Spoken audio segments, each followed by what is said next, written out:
So here we have our gated D-latch circuit. We have our D input and our clock or enabler input right here. Then we have our Q output and our Q prime right here. So we were to turn, or we were to give a input of high on D. You can see that Q is high and now Q prime is low. We're to turn off the enabler, no change. But we're to turn off high to or the D input to low. You can see there's no change, but it will transition the signal or flop the signal. Once the clock or the enabler turns on,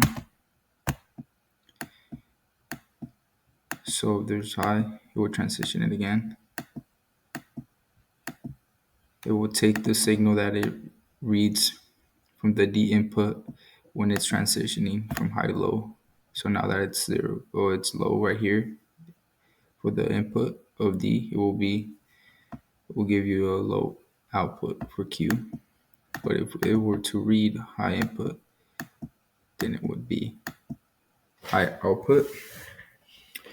And so the differences between a combinational circuit and a sequential circuit is that a sequential circuit holds some form of memory. It includes feedback loops, and outputs are partly a function of past inputs. It can also be made of logic gates and requires at least one input signal. While combinational circuits the outputs are a function only of the current inputs, and it has no storage elements, but it can also be made of logic gates and requires at least one input signal as well. But like I said, combinational circuits don't include memory elements, and some examples of sequential circuits that include memory elements with combinational circuits are counters and shifters. But from here we have our master slave right here. Our D flip flop right here is the more logic circuit or logic gate circuit, since it's displaying the AND gates and all the NOT gates that are a part of this circuit. And down here at the bottom we have our two D latch gates, our D input, our Y output, and then our Q output and our Q prime output. Right here we have our clock, our enabler input. And so if we were to simulate this circuit right here or see how it reacts with each input, we can go ahead and go to simulate the top right here. We go to auto tick enabled, or you could just do Control K. You can see it's going to start doing input of high and low for the clock right here.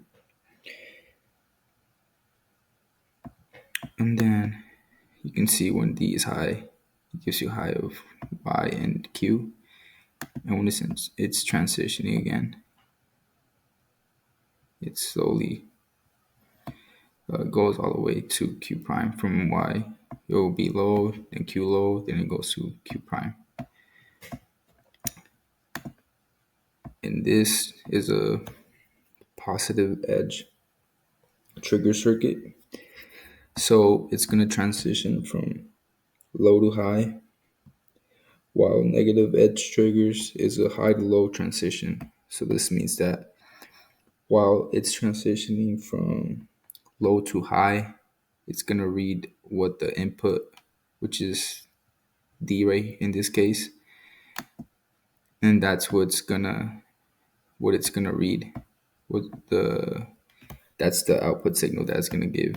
So as you can see now that the previous signal that was given was a low, that's what it's giving us right here.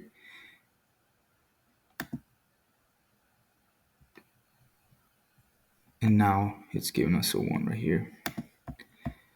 But if we were to want to look at the clock timing diagram, or just a timing diagram, we can go ahead and go to simulate and go to timing diagram, but I already have it open, so let's just go right here. You can see right here that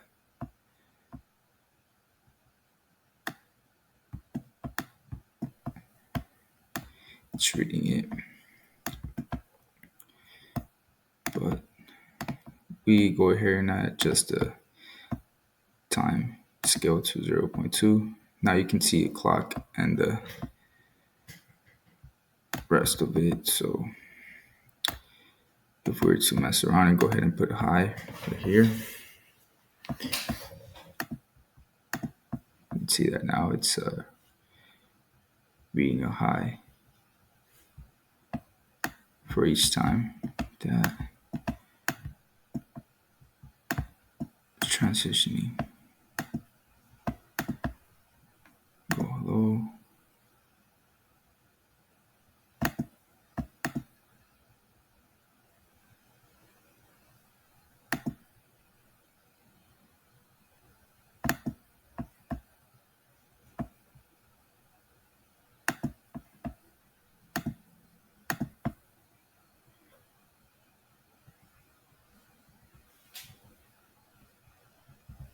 You can see right here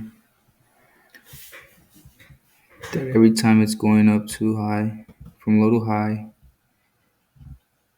it's giving us a